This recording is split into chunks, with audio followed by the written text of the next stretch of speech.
fiery thrash talk at press conferences, provocations, and bloody mess in the octagon.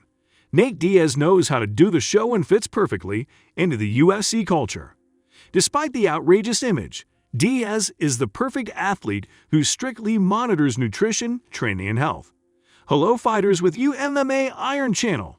In this video, I will talk about the shocking fights of Nate Diaz, but before starting this video, do not forget to subscribe to the channel and put a like so that every fan of this athlete sees this video. Nate Diaz is the younger brother of Nick Diaz, born on April 16, 1985. Like his older brother, already from his youth he was puzzled by sports. At the age of 14, he began his training under the direction of Nicholas Lipari and Cesar Gracie. Already in his youth, the guy gives excellent success in BJJ and gets a brown belt. But at the same time, the guy trained boxing under the guidance of Richard Pettis. In 2004, Junior Diaz entered his first fight under the auspices of the WEC in the lightweight division. Young Nate, throughout the fight, trying to lie down his opponent, by all means calling him to the ground. Alex Garship completely dominated the guy in the rack, but also conducted many takedowns. But already in the first fight, Nate showed very good skills in the clinch, throwing out his knees and blows to the opponent. In the third round, Diaz still manages to catch his opponent on a triangle and he successfully holds it, winning his first victory in MMA. Briefly, with the backstory of the fighter, I introduced you, and now let's analyze the most shocking fights of Nate Diaz in MMA.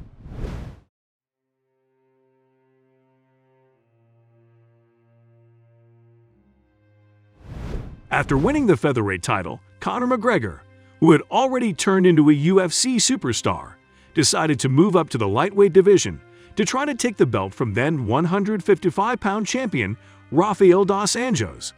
Their fight was supposed to lead the UFC 196 tournament, but a few weeks before the fight, the Brazilian injured his leg during one of the sparring sessions and was forced to refuse to perform. A day later, the promotion was able to find a replacement, and instead of dos Anjos in the octagon against McGregor, decided to go Nate Diaz.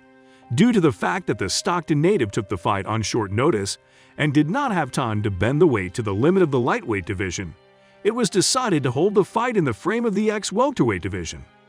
The fight began with active attacks by McGregor, who, having occupied the center of the octagon, began to rapidly reduce the distance with lightning strikes. In the second half of the first round, the Irishman cut Diaz's eyebrow, but soon the initiative gradually began to flow to the hands of the native of Stockton. McGregor began to often smeared, and when he hit, his punches did not have the proper strength, while Diaz earned a jab more actively and in general became more accurate. The round ended in the stalls, the transfer to which was initiated by Diaz, capturing the leg of the Irishman. However, this did not prevent McGregor from being on top, who finished the opening 5 minutes, unleashing blows on the opponent lying on the canvas.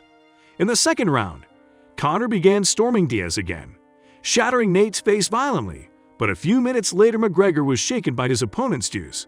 Seeing this, Diaz began to increase the pressure. He pressed the Irishman against the net and began to beat him.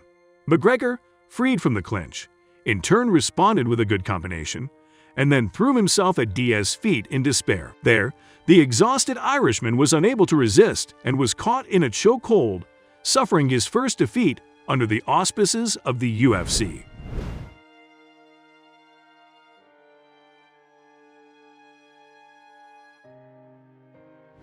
The Honda Center Arena in Anaheim, California, hosted a co-main event of UFC 241, in which, after 3 years of his absence, fan favorite Nate Diaz returned to the octagon to fight former lightweight champion Anthony Pettis.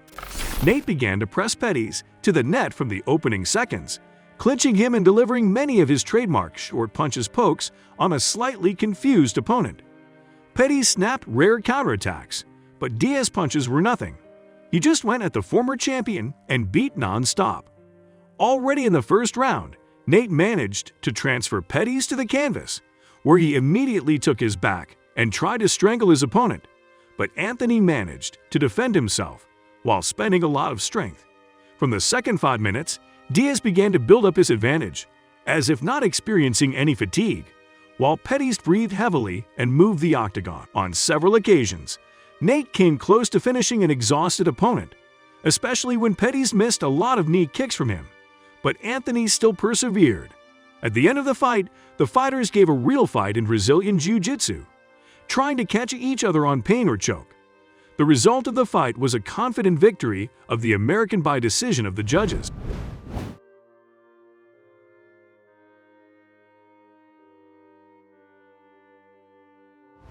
In Las Vegas, Nevada, USA, the TUF 18 finale tournament was held, the main event of which was a rubber match between two former UFC lightweight title contenders, Nate Diaz and Gray Maynard. The fight began with reconnaissance in the rack and continued in the stalls, where Diaz demonstrated excellent grappling skills and the ability to defend. Coming into the rack, Nate hooked Maynard with a precise blow to the jaw.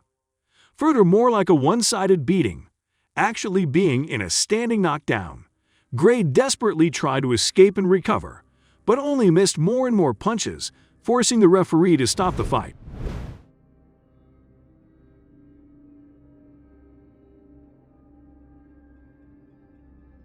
As part of UFC on Fox 17, Nate Diaz, now ranked 15th in the lightweight rankings, revived his career by defeating 6th-placed Michael Johnson.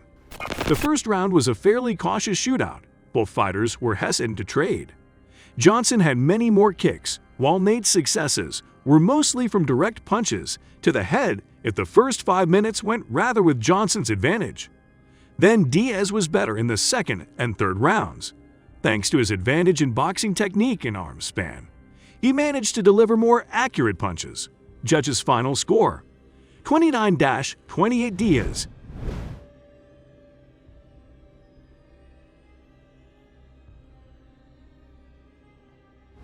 In Glendale, one of the fights of the main card of the UFC 263 tournament took place, in which the favorite of the American public Nate Diaz returned to the octagon to face the third number of welterweight Leon Edwards, who has not lost since 2016. You can tell me why you remember this fight if Diaz lost this fight, but he also shocked the world in this fight. From the first seconds, the Briton began to press Diaz against the net, cutting down his front leg with a hard loke. The American wriggled in his trademark style and tried to box, but Edwards skillfully defended, and later even conducted a successful takedown. In the second round, Diaz caught Edwards on a heel hook, but the Briton, quickly getting out of the grip, continued to disassemble the opponent in the rack. By the beginning of the fourth 5 minutes, the Briton had cut Nate with his elbows, but despite the streams of blood, Diaz walked forward, not shying away from exchanges, where Edwards confidently shook Diaz with heavy blows. Towards the end of the fight, the Briton began to get tired, while Nate, known for his cardio, was only gaining momentum. In one episode, Diaz managed to unexpectedly shake Edwards with a left cross. Leon danced on his feet, leaning back against the net. Nate tried to finish off the Briton, who seemed to fall at any moment, but Edwards still managed to survive, circling the octagon and avoiding exchanges. And so Leon was able to live to see the end of the fight, where he defeated Nate by unanimous decision.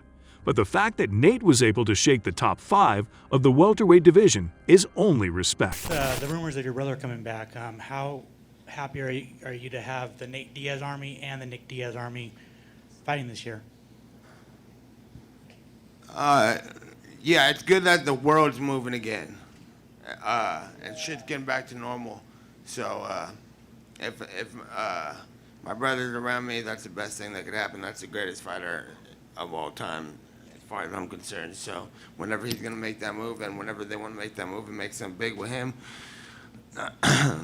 then there's nothing better you can see in martial arts. And then I'm gonna ride the momentum with him and fight next, and then do the same way we've always done it with the whole team, Cesar Gracie fight team.